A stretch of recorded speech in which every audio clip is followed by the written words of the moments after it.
আজকে আমরা জানতে চলেছি কুণ্ডলিনী শক্তি কী। কী এই কুণ্ডলিনী? এই কুণ্ডলিনীর মধ্যে কী রহস্যময় ক্ষমতা লুকিয়ে আছে তা আজ আমরা জানব। মানুষের শরীরে এক রহস্যময় শক্তি আছে যাকে আমরা কুণ্ডলিনী শক্তি বলি। কুণ্ডলিনী জাগ্রত করার সময় দক্ষ যোগীর সাহায্য নেওয়া প্রয়োজন। এই ঊর্জার প্রকৃতি হলো, যখন এটি শান্ত থাকে তখন আমরা কিছু বুঝতে পারি না, এবং যখন এটি গতিশীল হয় তখন আমরা এই ঊর্জাকে নিজের শরীরে অনুভব করতে পারি। কুণ্ডলিনীকে সাপের রূপে কল্পনা করা হয়, কারণ এর গতিশীলতা আমাদের একটা নতুন স্তরের দিকে এগিয়ে নিয়ে যায়। যখন এই শক্তি জাগ্রত হয় তখন অনেক রকম চমৎকার ঘটনা ঘটতে থাকে, যা আমরা কখনো কল্পনাও করতে পারি না।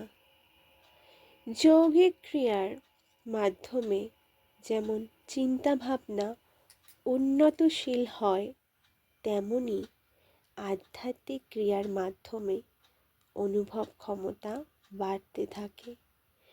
আমরা সেটাই বুঝতে পারি যেটা আমরা অনুভব করতে পারি।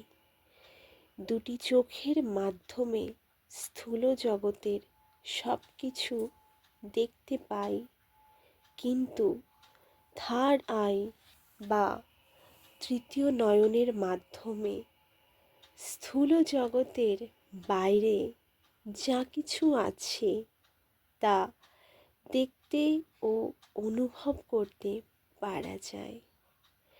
এটি হলো আমাদের জ্ঞান চক্ষু। কুণ্ডলিনী জাগরণ করার আগে 7টি চক্রকে জাগ্রত করতে হয়। প্রত্যেকটি চক্রের মধ্যে বিশেষ ক্ষমতা লুকিয়ে আছে। এক একটি করে চক্র জাগ্রত হওয়ার পর মানুষ এক বিশেষ ক্ষমতার অধিকারী হয়ে থাকেন। যেমন কারোর মনের কথা জানতে পারা, কোনো ব্যক্তি বস্তুকে স্পর্শ করে তার অতীতের কথা জানতে পারা, ভবিষ্যতে কী ঘটবে তা জানা যায়, এবং প্রাকৃতিক শক্তিকে নিয়ন্ত্রণে আনা যায়। কুণ্ডলিনী শক্তি জাগরণ করার আগে মানসিক দিক থেকে নিজেকে প্রস্তুত রাখতে হয়। কুণ্ডলিনী জাগরণ করার মানে হলো মনের উপর সম্পূর্ণভাবে নিয়ন্ত্রণ আনা। এই সময়ে মানুষ দূরদর্শন ও দূরশ্রবণের ক্ষমতা অর্জন করে, এছাড়াও অন্য ডাইমেনশনের সাথে যুক্ত হয়ে যায়।